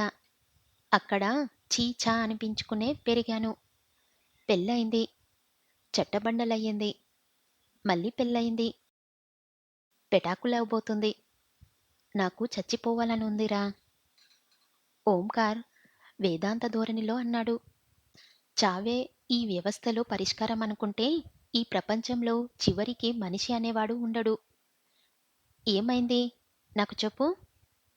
చెప్పుకోలేని బాధ. ఎలా చెప్పాలో అర్థం కాని వ్యధ. నా అనుకున్న నలుగురే ద్రోహం చేస్తున్నారనే చింత. నేనెందుకోసం బ్రతకాలి? ఎవరి కోసం బ్రతకాలి? నీ భార్య కోసం. నీ జీవితం కోసం. నా భార్య మోసం చేస్తే? పెద్దదానితో పోటీపడి చిన్నది కూడా అలానే చేస్తే? నేను బ్రతకటంలో అర్థం లేదు. ఓంకార్ భృకుటి ముడిపడింది. ఏం మాట్లాడుతున్నావో అర్థమవుతుందా? సుఫల. సుఫల గురించా నీవంటున్నది? గురుమూర్తి సమాధానంలా తల వంచుకున్నాడు. ఓంకార్ దగ్గరకొచ్చి నెమ్మదిగా అడిగాడు. ఎవరతను? ఒకరు కాదు. చాలామంది. ఎవరని చెప్పను? ఛీ నోర్ముయ్. ఆమె తప్పుడుదంటే ఒప్పుకుంటానేమో గాని తిరగబోతంటే నేను నీవెన్ని చెప్పినా నమ్మను. ఆ నిర్ణయానికి రావటానికి నీ దగ్గర ఆధారాలున్నాయా? కళ్ళతో చూశావా? లేక కాకుల్లాంటి లోకులు అంటే విన్నావా? అవన్నీ కాదు. ఆమె నోటి వెంటే విన్నాను. ఏ ఆడది తాను తప్పుడుదని ఒప్పుకోదురా. అలా ఒప్పుకుందంటే నీ మీద కోపమో మరొకటో అయి ఉంటుంది. అసలేమైంది? వివరంగా చెప్పు. ఆ తర్వాత ఆలోచిద్దాం ఏం చెయ్యాలో. చెబుతాను. ఇప్పుడు కాదు. మరో 15 రోజుల తర్వాత. ఓంకార్ తల పట్టుకున్నాడు. చెప్తానంటాడు. భార్య చెడిందంటాడు. 15 రోజుల తర్వాత చెబుతానంటాడు. పిచ్చివాడిలా జమ కట్టి చెప్పాడు. ఇప్పుడు నీ మానసిక స్థితి బాగోలేదు గాని శ్మశాన వైరాగ్యంలో నుంచి బయటపడి ఇంటికెళ్ళు. రేపొచ్చి కలుస్తాను చెప్పాడు ఓంకార్. ఇంటికా అని ఓ నిమిషం ఆలోచించి, నిన్నో మాట అడుగుతాను. నిజం చెబుతావా అడిగాడు. నమ్మకముంటే అడుగు. నీకు నాకు ఉన్న సంబంధం ఎలాంటిది? అపూర్వమైన స్నేహమని చెప్పకు. ఓంకార్ అసలు ఆలోచించలేదు. ఠక్కున అన్నాడు. నా రక్తం పంచుకు పుట్టకపోయినా నా తమ్ముడి స్థానం నీదే. తమ్ముడి భార్య అన్నకి మరదలు అంటే ఓంకార్ మనసులో కూడా తన భార్య గురించి. టక్కున లేచి నిలబడ్డాడు. గురుమూర్తి రాత్రి వరకు ఇంటికి వెళ్ళలేదు. గమ్యం లేకుండా తిరిగాడు. ఎప్పుడో అర్ధరాత్రి పూట నిద్రపోతున్నప్పుడు వచ్చి తలుపు తట్టాడు. అనడం కంటే కొట్టడం అనడం సబబుగా ఉంటుంది. సుఫల ఇంకా నిద్రపోలేదు. భర్త ఎలాంటివాడైనా ఎంత అసహించుకున్నా వేళకి రాకపోతే కలిగే దిగులు ఆమె మొహంలో ప్రస్ఫుటంగా కనపడుతుంది. తీరా రాగానే చూడగానే అసహ్యము చోటు చేసుకున్నాయి. కోపంగా చూసి లోపలికెళ్ళింది. తలకి కట్టిన బ్యాండేజీ వంకే చూస్తూ నిస్సత్తువుగా కుర్చీలో కూలబడ్డాడు. అరగంట గడిచింది. గురుమూర్తి జాడలేదు. వంటింట్లో గిన్నెలు శబ్దాలు ఏమీ వినబడటం లేదు. లేచి వంటగదిలోకి వెళ్ళబోయి ఆగింది. చీకటిగా ఉంది. మళ్ళీ ముందు గదిలోకి వచ్చింది. గురుమూర్తి కళ్ళు మూసుకొని ఏదో ఆలోచిస్తున్నాడు. భోజనం పెట్టనా? ఆవిడ తినకపోయినా భర్తనడిగింది. గురుమూర్తి చప్పున కళ్ళు తెరిచాడు.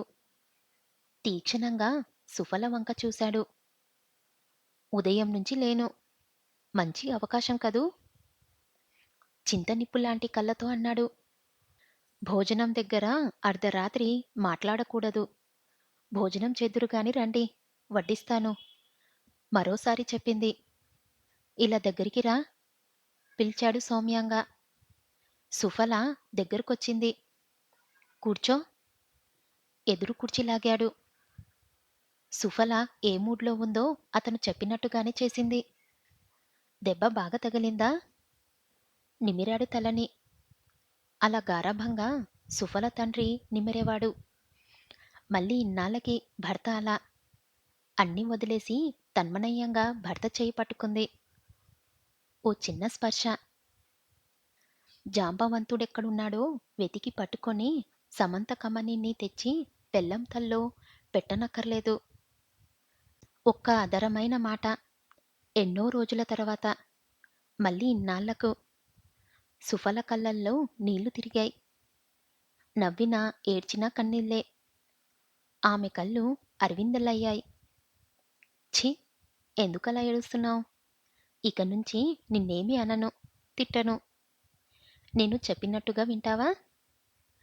లాలనాగా అడిగాడు. సుఫల బావురుమంది. భర్త మీద పడి హత్తుకుంది. సరిగ్గా అప్పుడు తగిలింది లీలాగా ఆమెకి అసహ్యమైన వాసన. ఆల్కహాల్. చప్పున దూరంగా జరిగింది. గొంతులోకి చేరిన అర్ధాతత తడారిపోయింది. దూరంగా జరుగుతావే, దగ్గరికి రా అని మీదకి లాక్కున్నాడు. సుఫల గింజుకుంది. వేటగాడి వలలో పడిన పక్షిలా ఉక్కిరి బిక్కిరి అయింది. ఉదయం ఎప్పుడో తిన్నది బయటికి వచ్చేంత చెమట వాసన. దానికి తోడు నోట్లోంచి చండాలమైన కంపు. 5 నిమిషాల క్రితం అతని మీద పడినప్పుడు ఆ వికారాలన్నీ ఆమె దరిచేరలేదు. అప్పుడు అతని మీద కలిగిన ప్రేమ. భర్త ఇప్పటికైనా తనని అర్థం చేసుకున్నాడని నిశ్చంత. కాని అంత గొర్రెని నరకటానికి ముందు నిమిరే కసాయివాడి చర్య అని తెలిసిన మరుక్షణం పోరాటం ప్రారంభమైంది. గురుమూర్తి ముందే నిశ్చయించుకున్నవాడిలా జేబులోంచి సిగరెట్ ప్యాకెట్ తీశాడు. ఆరని కుంపటిలో పడిన కలంలా వణికిపోయింది. పాశవికమైన అతని రూపాన్ని చూసి కాదు, మొత్తం ఆ వ్యవస్థనే శాసిస్తున్న ఆ ఆయుధాన్ని చూసి. గురుమూర్తి చేతిలో సిగరెట్ ప్యాకెట్‌తో పాటు తీసిన బటన్ నైఫ్ ఆ డిమ్ లైట్‌లో మరింతగా మెరుస్తుంది. చేతికి నిప్పు పెట్టబోయే క్షణం, ఆ చేతిలోంచి శవం చీల్చుకొని వస్తే కలిగే భయం గుండెలవిసేలా కేకప వేయలేదు. అనౌలచితంగా వెనకడుగేసింది. అలాగే వెనక్కి వెళ్ళి గోడకి ఆనుకుంది. వెనక దారి లేదు.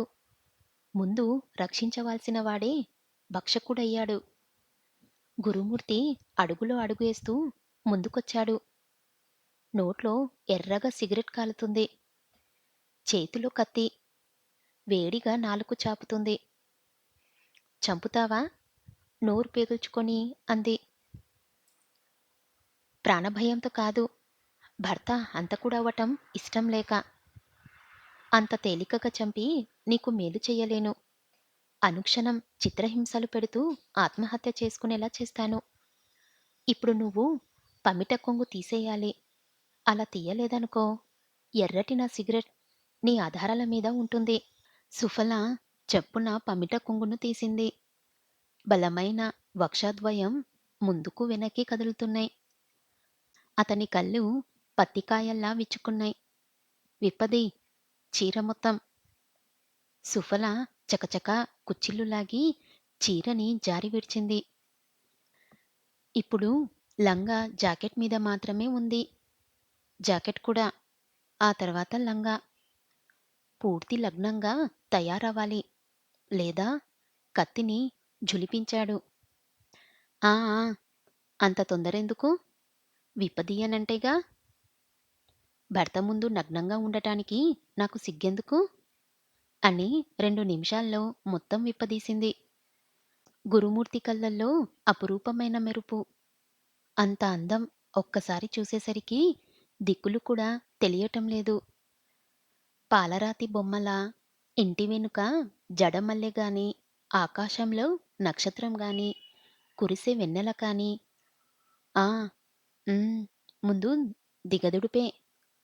శిశిరం, వసంతం కూడా సిగ్గుపడేలా నయానందనంగా నవ్వింది. చూసే కళ్ళుండాలి గాని, ఏరుకునే శక్తి ఉండాలి గాని, ఆ నవ్వుల్లో ఎన్ని పూలో.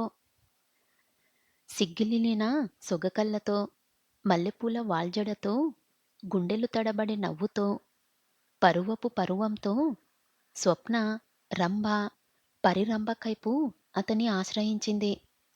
త్రాగిన మైకం మరింత పెరిగింది. సముద్ర కెరటంలా మదం లేచింది. చెయ్యాలనుకొని చేయించిందింకోటి. తీరా చేయించగానే చెయ్యాలనుకుంటుంది మరొకటి. చేతిలో కత్తి కిందికి జారింది. అడుగు తడబడింది.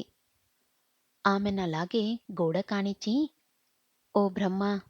ఎంత అందంగా తయారు చేశావయ్యా! నీకే మనసు కలిగేలా. పాపం ఈ పిచ్చితల్లి సరస్వతి ఎలా ఊరుకుందయ్యా! మొత్తం శరీరమే ఆర్కెమి. వర్ణించాలన్నా, విడదీయాలన్నా కవులకి తెలుసు.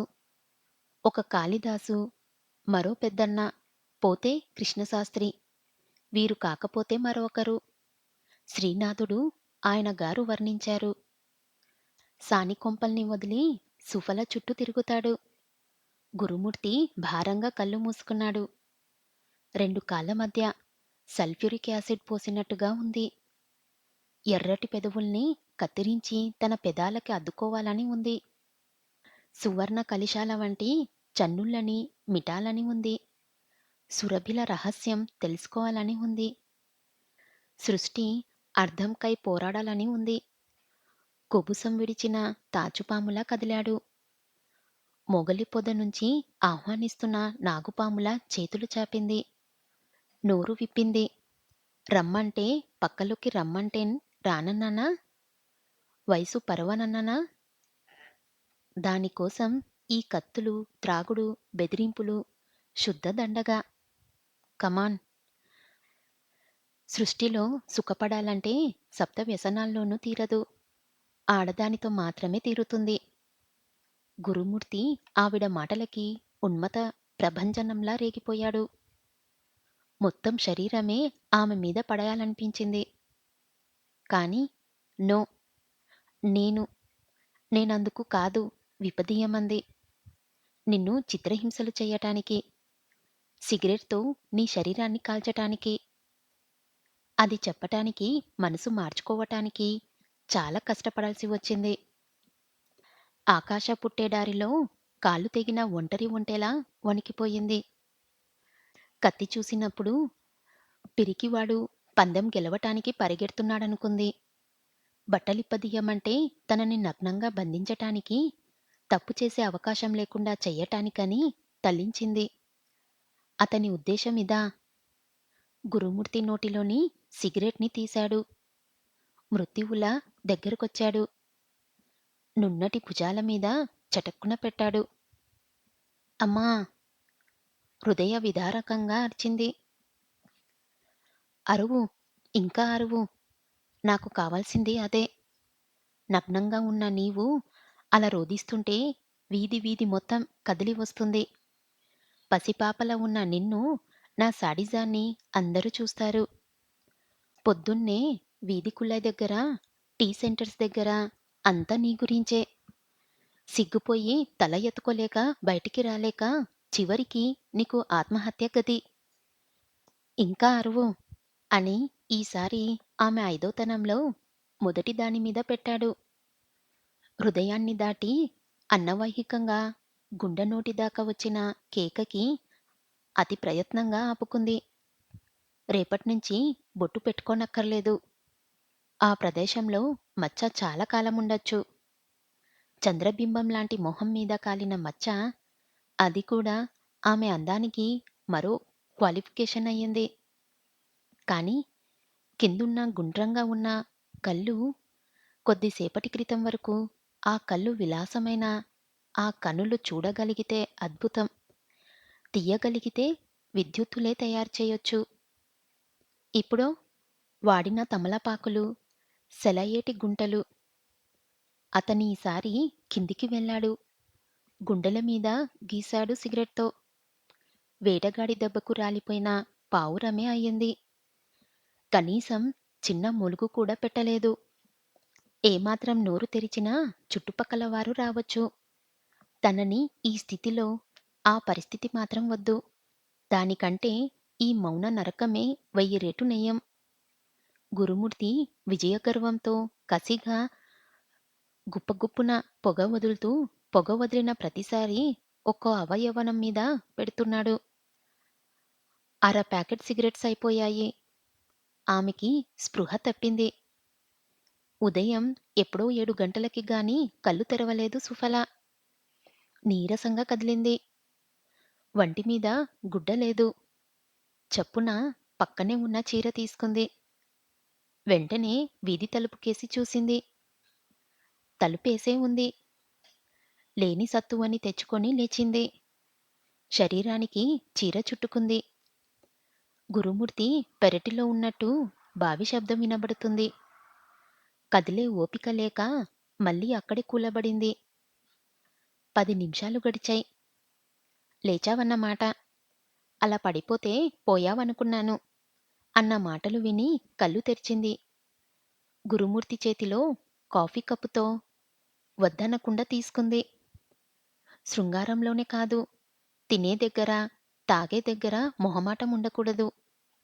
సారీ, రాత్రి తాగిన మైకంలో హింసించాను. తాగినప్పుడేగా మనిషిలో మనిషి బయటపడేది. ఏదేమైనా 10 రోజులు భరించక తప్పదు. ఇప్పటికైనా మించిపోయింది లేదు. నేను తప్పుడు దాన్ని అని ఒప్పుకో.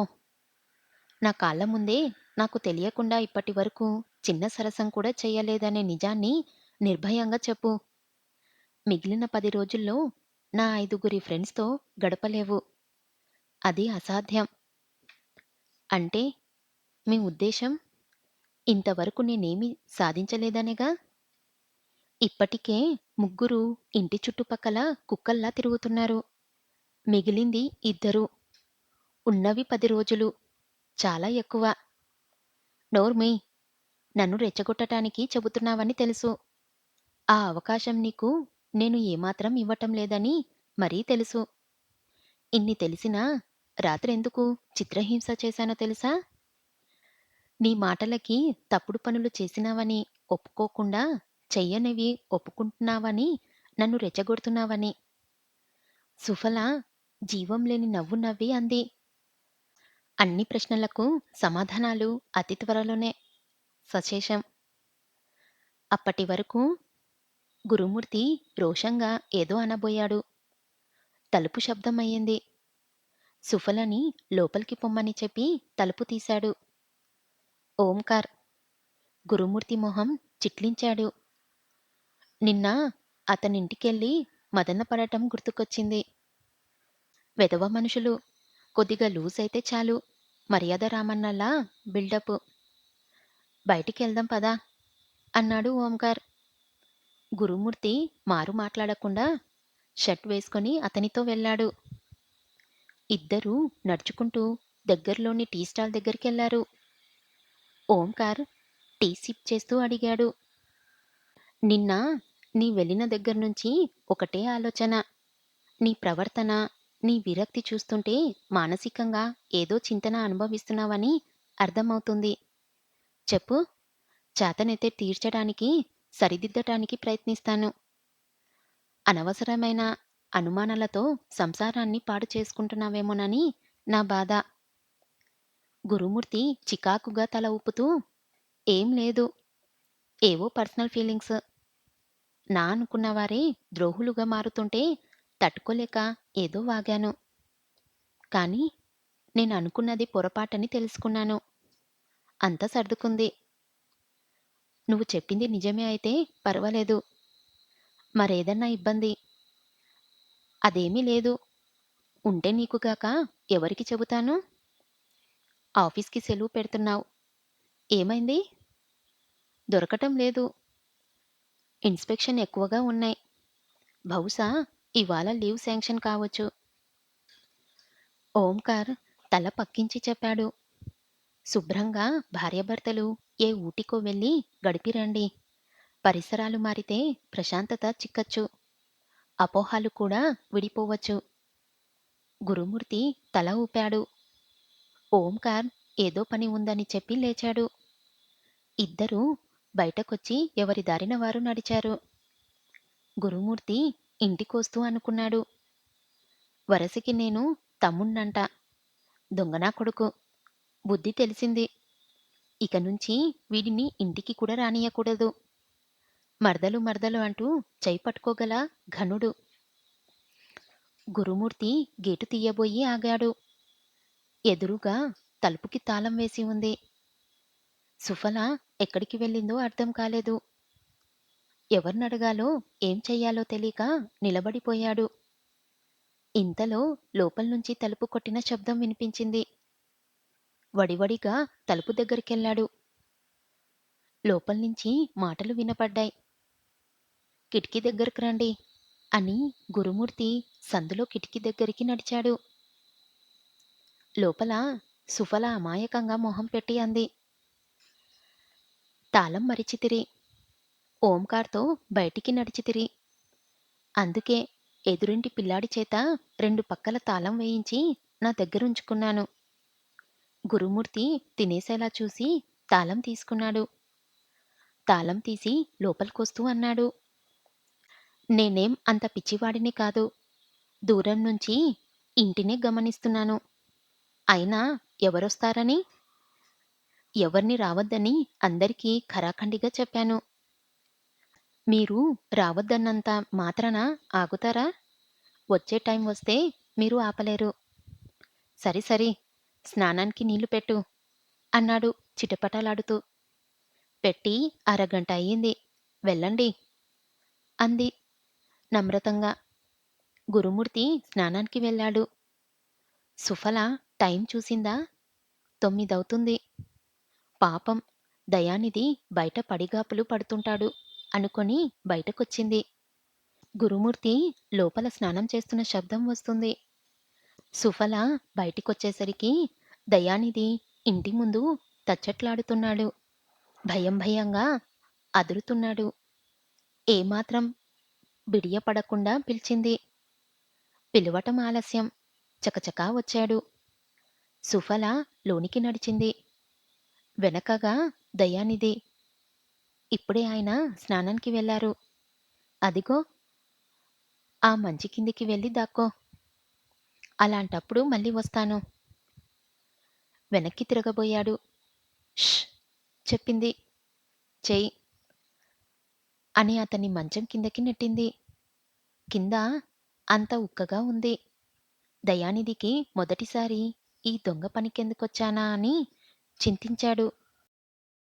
తన స్టేటస్, తన అహం చంపుకొని ఒక్క ఆడదాని కోసం ఇలా ఛీ! తనని తాను తిట్టుకున్నాడు. ఈలోగా గురుమూర్తి స్నానం పూర్తి చేసుకొని డ్రెస్సప్ అయి వచ్చాడు. దయానిధి ఊపిరి బిగపట్టాడు. టిఫిన్ ఏమన్నా చేశావా? అడిగాడు భార్యని. ఓపిక లేక చెయ్యలేదు. బయట చెయ్యండి. వెధవ కొంప.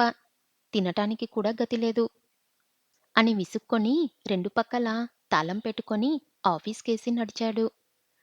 5 నిమిషాలు వెనక్కి వెళ్తే సుఫల దయానిధిని లోపలికి పిలిచే క్షణంలో ఒక వ్యక్తి చూశాడు. మొదట తనని పిలుస్తుందనుకున్నాడు. కానీ కాదని మరొకర్నని వెంటనే అర్థం చేసుకున్నాడు. సుఫల వెనకాలే వెళ్తున్న అతన్ని కోపంగా, కసిగా చూశాడు. చాలాసేపు అక్కడ ఉండిపోయాడు. ఆ తర్వాత గురుమూర్తి ఒంటరిగా రావటం, తాళం వేయటం గమనించి నోరు వెళ్ళబెట్టాడు. అంటే అతను ఆమె లోపల? కళ్ళల్లోంచి విషం కురిసింది. తనని మభ్యపెట్టి ఇంటి చుట్టూ తిప్పుకుంటూ మరొకరికి అవకాశమిచ్చిందా? ఈ త్రిమూర్తి తడాఖా ఏమిటో చూపిస్తాను. కసిగా అనుకొని పక్కకి కదిలాడు. గురుమూర్తి ఆఫీస్‌కి వెళ్ళేసరికి 10 అయ్యింది. ఆఫీసర్‌తో లీవ్ విషయం మాట్లాడి తన సీట్లోకొచ్చేసరికి అటెండర్ వచ్చి చెప్పాడు. సార్ మీకు ఫోన్. గురుమూర్తి ఫోన్ దగ్గరికి వెళ్ళి హలో! దిస్ సైడ్ గురుమూర్తి అన్నాడు. అవతల గొంతు ఎక్కడో విన్నట్టు ఉంది. సన్నటి ఉలిపిరి కాగితం పెట్టి మాట్లాడుతున్నారని తెలుస్తుంది. అవతల నుంచి ఒక్క మాట అతని చెవుల్లో నుంచి దూసుకుపోతుంది. గురుమూర్తి అప్రదిపుడయ్యాడు. రిసీవర్ మీద చెయ్యి బలంగా బిగుసుకుంది. దవడ కండరాలు బిగుసుకున్నాయి.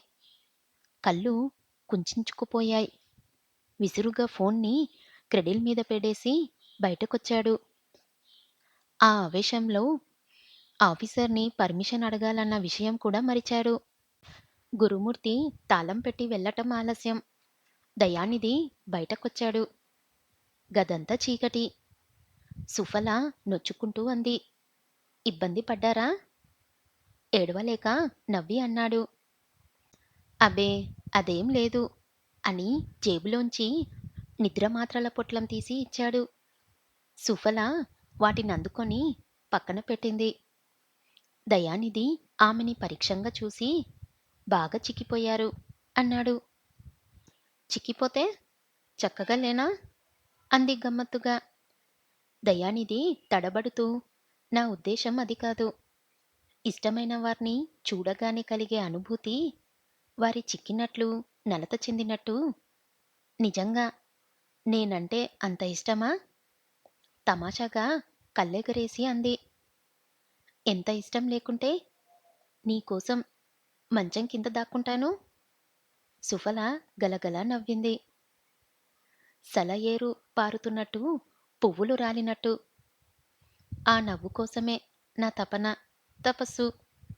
ఈ జన్మకి తీరదనుకున్న తృష్ణ ఇలా తీరటం ఇప్పటికీ నమ్మలేకుండా ఉన్నాను. అంత బాగుంటానా? వళ్ళు విరుచుకుంటూ అంది. అందం కంటే నీ మనసు, చక్కటి ప్రవర్తన, సన్మోహమైన చూపులు అవే నన్ను నీ వైపుకు ఆకర్షించాయి. నిజం చెబుతున్నాను. ఇంకా మీకే గనుక వివాహమై ఉండకపోతే ఖచ్చితంగా మా పెద్దవాళ్ళని మీ ఇంటికి పంపేవాణ్ణి. పెళ్ళిళ్ళు స్వర్గంలో నిశ్చయమవుతాయంట. ఏం చేస్తాం? అక్కడ నా పెళ్లి గురించి ఆలోచించేటప్పుడు నీ ప్రస్తావన వచ్చి ఉండదు. అప్పుడు రాకపోయినా నిన్ను అందుకునే పురుషుల్ని గురించి చర్చ వచ్చినప్పుడు నన్నే ఏకగ్రీవంగా నిర్ణయించి ఉంటారు. మాటలగాడివే, మనసుకి నచ్చినవాడివే.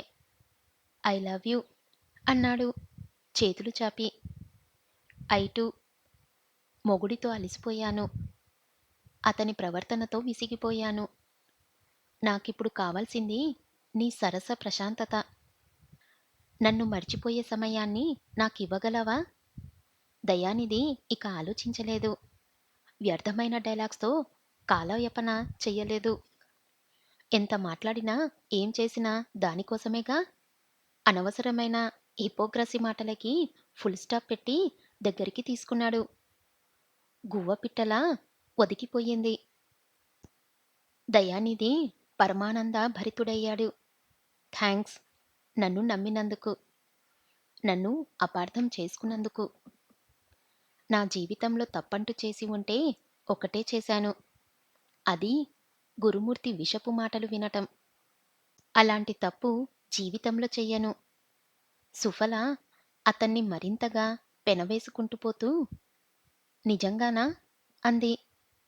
మరి అబద్ధమనుకున్నావా? చెప్పు. సముద్రంలో దూకనా? నిప్పుల్లో నడవనా? పారిజాతం తెచ్చి తలలో తురుమనా? అవేమీ వద్దు. నన్ను బిగియార కౌగిలించుకో. నా హృదయ సామ్రాజ్యంపై అధిష్ఠించు. ఓ వెన్నెల కిరణం సూటిగా వచ్చి అతని గుండెల్లో దిగిపోయింది.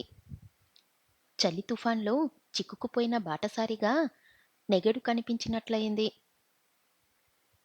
కోర్కె మంటలంటింది. తీరే వరకు కాలుతూనే ఉంటుంది.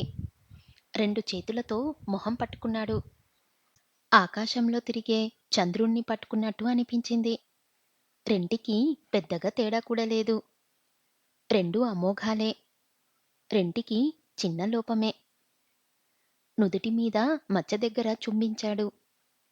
కొన్ని వేల విద్యుత్తు దీపాలు వెలిగించినట్టు మొహం పెట్టింది. వెచ్చని పాన్పు మీద స్వప్నాల పుష్పాలు జల్లుకొని అతను చుట్టుకుపోయాడు. ఆమె కలకలవడింది. ఉక్కిరిబిక్కిరి అయ్యింది. సన్మోహ మంత్రాన్ని అతని చెవిలో ఊదింది. ఎదను ఎదకి గట్టిగా తాకించింది. సుమన సుందర వసంత గీతం వినిపించినట్లనిపించింది. క్షితిజ రేఖల వంగిన భుజాల వంపు దగ్గర చిన్నగా కొరికాడు. ఆమె "ఉమ్" అంది. దట్టమైన అడవిలో దాక్కున్న నిగూఢ రహస్యాల కోసం అతని మనసు ఉవ్విళ్ళూరుతుంది. 2 చేతులకి పని పెట్టాడు. తెల్లని భుజాలు దాటాయి. సన్నటి మెడ కిందకు జారాయి. మెల్లగా, చాలా మెల్లగా, పడినట్టు, తాకనట్టు తగిలించాడు. మొత్తం శరీరమే జల్లుమంది. హృదయ కవాటాల దూరంగా జరిగాయి. ఆమె ప్లీజ్ అంది అసహనంగా. అతని మరింతగా నొక్కాడు. ఆమె తన్మయంగా అంది. నా నిదురించు శయ్యగహమ్ము నీవు లేకపోతే నాకు పచ్చి శూన్యమే. మగవాడా, అందమైన కన్నులవాడా, మందార చెట్టంతవాడా, పిడికిలో ఈముడు నడుమంతవాడా, నన్ను చుట్టుకున్న అర్ధానివి, పరమార్థానివి. అంత ఆవేశంలోనూ దయానిధి చిన్నబుచ్చుకున్నాడు. తను సన్నగా, చిన్నగా ఉంటే ఉండొచ్చు. 26 వాడ్నని చెబితే తనని ఎవ్వరూ నమ్మరు. చూడటానికి చిన్నవాడిగా, ఆమెకి తమ్ముడిగా ఆగుపిస్తాడు.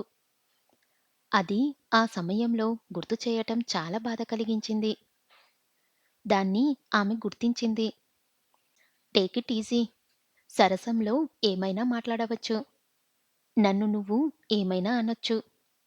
నిన్ను నేను ఇంకోటి. ఇక ఆపు అన్నాడు. ఆ తర్వాత మాటని ఆమె నోటి నుంచి వినలేక, ఆడది అంటే ఏమనుకున్నావు? అణిగిమణిగి ఉంచుకున్న కామపు పుట్ట శృంగారంలో తెగించిందా? ఎంత మగాడైనా జావకారి వెనక పడాల్సిందే. అందుకే మన పూర్వీకులు ఆడదానికి సిగ్గు అనే బంధంలో బిగించి ఆపారు. అయితే ఈ నిమిషంలో ఆ సిగ్గు వదిలేయ్. మగాడు తరపున నిన్ను ఛాలెంజ్ చేస్తున్నాను. కాచుకో అని నడిపించుకుంటూ గోడ దగ్గరికి వెళ్ళాడు. అలా ఆమెని ఆనించి నడుం దగ్గర్నుంచి ప్రారంభించాడు. ముద్దుల వర్షం కురిపించాడు. ఆమె ఎగిరెగిరి పడుతుంది. వెచ్చటి శ్వాస విడుస్తుంది. దయానిధికి ఆ శ్వాసలో ఆహ్లాదకరమైన పరిమళం వస్తుందా అనిపించింది. హిమశృంగమైన హిమాలయపు చల్లదనం కూడా అతన్ని చల్లార్చబరచలేదేమో. విరహంతో వేగిపోతూ వణికే పెదాలను పట్టుకున్నాడు.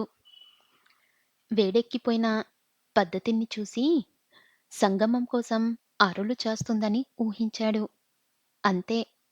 క్షణం ఆలస్యం చెయ్యలేదు.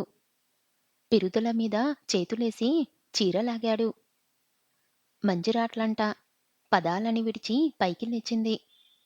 మెల్లమెల్లగా ఆమెకి తెలుస్తుంది. తాను అడ్డు చెప్పే సమయం ఆసన్నమయిందని అనుకుంది. దయానిధిని మీదకు లాక్కుంది. తమకంగా గిల్లిగింతలు కురిపించింది. రా, దగ్గరికి రా అని ఊపింది. దయానిధి రెచ్చిపోయి టప్పున పైకి లాగాడు. సరిగ్గా అప్పుడు ఆపిందతని చెయ్యింది. ఇప్పుడేమో మొహం కైపెక్కిన ఆడదానిలా లేదు. భావరితంగా మొహం పెట్టి అతన్ని విడిపించుకొని పక్కకెళ్ళింది. దయానిధి స్థితి చెప్పలనవి కానిది.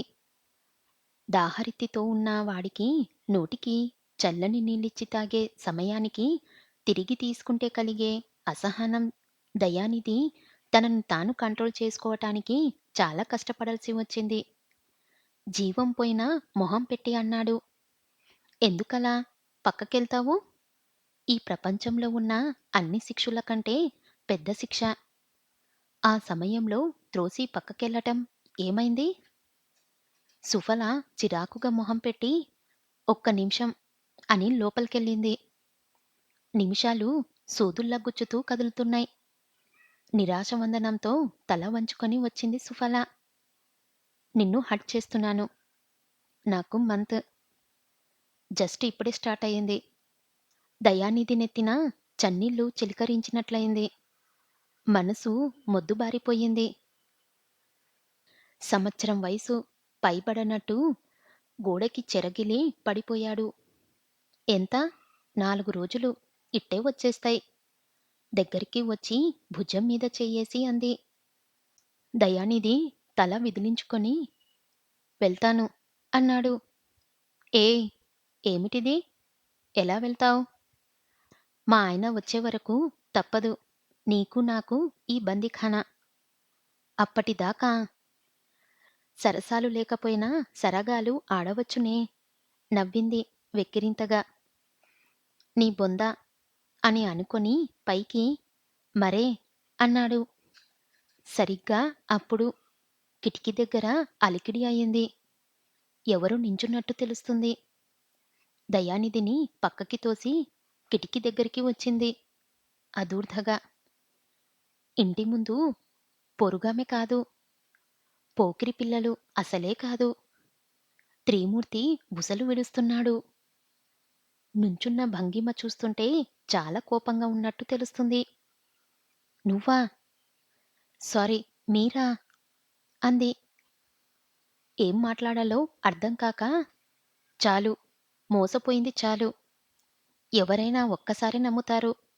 ఒక్కసారే మోసపోతారు. ఆ రెండు నీ నిమిషంలో జరిగాయి. పక్కనెవరో కూ ఆ తెలుసు. ప్రతిరోజూ పిచ్చి కుక్కలా తిరుగుతున్న నన్ను వదిలేసి వాడ్ని వాడ్ని నీ పక్కలోకి రప్పించుకుంటావా? దానికి ప్రతీకారం ఏమిటో తెలుసా? నేనే ఫోన్ చేశాను మీ ఆయనకి. లోపల ఇంకొకడున్నాడని చెప్పాను. వస్తున్నాడు. ఆగమేఘాల మీద ఆకు ఆశ పెట్టిన దానికి నిరుత్సాహపరిచిన దానికి చాలా పెద్ద దెబ్బ. Sweet shot. Goodbye Mrs Gurumurthy. చెయ్యి ఊపి వెళ్ళాడు త్రిమూర్తి. సుఫల నెత్తిమీద గ్లెమర్ మైన్స్ ఎక్స్‌ప్లోజర్స్ పడినట్లయింది. అప్పటిదాకా అంతా వింటున్న దయానిధి గుండెలవిసిపోయాయి. బయటికెళ్ళే మార్గం లేదు. ఇంట్లో తానున్నానని తెలిసిపోయింది. గురుమూర్తి రాగానే ఎలా తలెత్తుకోవాలి? హే భగవాన్! ఎంత విషమస్థితి కల్పించావయ్యా! మరోసారి ఇలాంటి బుద్ధి తక్కువ పని చెయ్యను. పరాయి ఆడదాని పొందు కోసం విచక్షణ మరిచి నన్ను నేను తక్కువ చేసుకోను. నాకు బుద్ధి వచ్చింది. సుఫల ఇంకా నిశ్చేష్టత నుంచి తేరుకోలేదు. భవిష్యత్తు కళ్ళ ముందు కదలాడింది. రెడ్ హ్యాండెడ్‌గా దొరకటమంటే ఇదేగా! దయానిధిని దాచటానికి కూడా అవకాశం లేదు. ఒకవేళ దాచినా దొరకటం ఖాయం. ఎలా? ఎలా? ఈ విషమ స్థితిలోంచి బయటపడటం? శతకోటి దరిద్రాలకి అనంతకోటి ఉపాయాలు. ఆలోచించాలే గాని మార్గం ఉండకపోదు. ఆమె నిశ్చలంగా కళ్ళు మూసుకుంది. నొప్పులు పడుతున్నా పుడమి తల్లిలా తల్లాడింది. రవి కిరణానికి చెదిరి కిందికి జారిన మంచు బిందువుల్లా ఆమె మనసులో ఓ ఆలోచన తళుక్కుమంది. చదివిన చిలుక చెప్పిన కథలు మరోసారి గుర్తుకొచ్చాయి. ఇక క్షణం ఆలస్యం చెయ్యలేదు. చకచకా వెళ్ళి బీరువా తెరిచింది. ఇస్త్రీ చేసిన కాటన్ చీర చేతిలోకి తీసుకుంది. కట్టుకున్న చీరని విప్పి కాటన్ చీర ధరించటానికి 2 నిమిషాలు కూడా పట్టలేదు.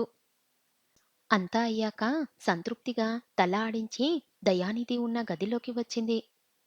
చెమటలు ఒక్కటే తక్కువ. నిరుత్తుడయి నిల్చుండిపోయాడు. మాటమాటకి తలుపు వంకె చూస్తున్నారు. ఏ చిన్న శబ్దానికైనా తడబడుతున్నాడు. దయా! పిలిచింది సుఫల. ఆమె కంఠంలో ఆదుర్ద లేదు. జరగబోయే విషమస్థితి తాలూకు ఉద్రిక్తత లేదు. స్లో మోషన్‌లా ఆమె వైపుకి తల తిప్పాడు. Don't worry. No fear. Suphala is here. నాతో సహకరిస్తే ఇద్దరం బయటపడొచ్చు. ఏంటో చెప్పు. మంచం కింద దాక్కునా? బీరువా వెనకాల నక్కనా? ఏం చేసినా దొరికిపోవటం తథ్యం. అదృష్టశక్తి ఉంటే తప్ప ఈ గుడ్డుకాలం నుంచి తప్పించుకోలేం. తప్పించుకోగలం. నా వైపుకి చూడు. దయానిధి ఆమెని తెరిపార చూశాడు. సన్నగా చూడచక్కగా ఉండే ఆమె కాటన్ చీరలో బాగా లావుగా కనబడుతుంది. కుచ్చిళ్ళు కూడా బాగా ముందుకొచ్చి బుట్టబొమ్మలా కనబడుతుంది. కాని తననెందుకు చూడమంటుందో అర్థం కాలేదు. సర్వకృష్ణమైన సౌందర్య మరింత పెరిగేలా నవ్వింది. నువ్వు దాక్కునే ప్రదేశం నా 2 కాళ్ళ మధ్య. గుండ్రంగా తిరిగిన కాటన్ చీరలో ఆ చీకటిలో 5 నిమిషాలు భరిస్తే చాలు. మధ్యకి చీలిన వెదురు బొంగుల్లా విభ్రాంతిగా విస్మయంగా అంతకన్నా గత్యంతరం లేదు మరి. తల ఊపాడు గుడ్లు తీసేసి. గురుమూర్తి ఎక్కిన ఆటో సర్రున దూసుకువచ్చి ఇంటి ముందు ఆగింది. ఆగటం ఆలస్యం. జేబులోంచి 10 కాగితం ఆటోవాడి మొహాన గిరాటు వేసి ముందుకురికాడు. తాళం తీయటం ఆలస్యం. విసురుగా తలుపులు తోశాడు. సర్వంగా సుందరంగా అలంకరించుకొని సుఫల నిలబడి ఉంది. మందారం చెట్టులా భర్తని నవ్వుతో పటకరించింది. ఆ నవ్వుని గాని ఆమెని గాని పట్టించుకునే స్థితిలో లేదు. ఇంట్లోకి అడుగుపెట్టిన మరుక్షణం ముందు మంచం కింద చూశాడు. తరువాత బీరువా వెనుక. ఆఖరికి పాతగుడ్డల బుట్టలో కూడా చూశాడు. ఇల్లు మొత్తాన్ని ఓ కొలిక్కి తెచ్చాడు. భర్త చేష్టలకి కిమ్మనకుండా గమనిస్తుంది. వెతికి వెతికి అలిసిపోయాడు. గురుమూర్తి కోపంగా చేతులు కొట్టుకున్నాడు. తనకొచ్చిన ఫోన్ కాల్ అబద్ధమా? లేక తాను వెతకవలసిన ప్రదేశాలు ఇంకా ఇంట్లో ఉన్నాయా? సరిగ్గా అప్పుడడిగింది సుఫల. ఏమన్నా పోయాయా? లేక మీవి అనుకున్నవి కనబడటం లేదా? ఏడి? వాడేడి? ఇక్కడే ఉన్నాడు. ఎవడండి వాడు? ఇంతసేపు గదిలో ఉన్నవాడు. నీతో ఇప్పటిదాకా కులికినవాడు అని పాత ట్రంకు పెట్టె వైపు నడిచాడు. సుఫల గలగలా నవ్వింది. అమృత జల్లుల్లా అనిపించలేదు. మదనుడి బాణంలా తగలాలేదు. అగ్నిహోత్రుడి నాలుక నుంచి వచ్చి సెగలు తగిలింది. గురుమూర్తి ముక్కుపూటలను కదిలిస్తూ, నవ్వవే, ఇవాళ నీ రంకుతనం బట్టబయలవుతుంది. వాడెక్కడే, ఎక్కడో నక్కి ఉంటాడు అని పాత ట్రంకు పెట్టె మూత తెరిచాడు. ఖాళీగా వెక్కిరించింది. ముక్కు వాసన గుపుక్కున కొట్టింది. పడిన కష్టాల్ని ప్రతిఫలంగా మిమ్మల్ని చూస్తుంటే నాకో కథ గుర్తుకొస్తుందండి. వినే ఉత్సాహం, ఓపిక ఉంటే చెబుతాను. గురుమూర్తి దగ్గరకొచ్చి, ఏంటా కథ అన్నాడు. పూర్వం ఉజ్జాయిన నగరంలో ఓ స్త్రీ ఉండేది.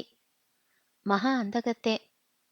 ఆమె పొందు కోసం చంద్రుడు కూడా మబ్బు పడ్తుల్ని వదిలేసి వచ్చేవాడని ప్రతీతి. ఆవిడ గాలి మొహాన్ని పద్మంగా భ్రమసి తూనిగల్లా వ్రాలేవంట. అలాంటి ఆ అద్భుత సౌందర్యానికి సునుపైన జబ్బులు గలవాడి మీద మనసు పోయింది. మాటిమాటికి కండలు తిరిగిన అతని మొగతనం కళ్ళ ముందు మెదులుతుంది. లాభం లేదనుకొని పరిచారక ద్వారా కబురు పెట్టి పిలిపించుకుంది. భర్తేమో ఊళ్ళో లేడు. కోరిన ప్రియుడితో ఏకాంతం. మధువు కవిత్వం, వయసు, పొగరు వారి గదిలో పోటీపడ్డాయి. కాని అనుకోని అవతారం చంద్రుడికి ఈర్ష్య పుట్టి భర్తని వెనక్కి రప్పించాడో, లేక ఆకాశవాణి అసూయతో భర్తకి అనుమానం చేర్చిందో ఆ భగవంతుడికే తెలియాలి. ఇంట్లోకి వచ్చిన భర్తకి గదిలో కిలకిలవారాలు వినపడ్డాయి. రుద్రతాండవం చేస్తూ తలుపులు బాదాడు.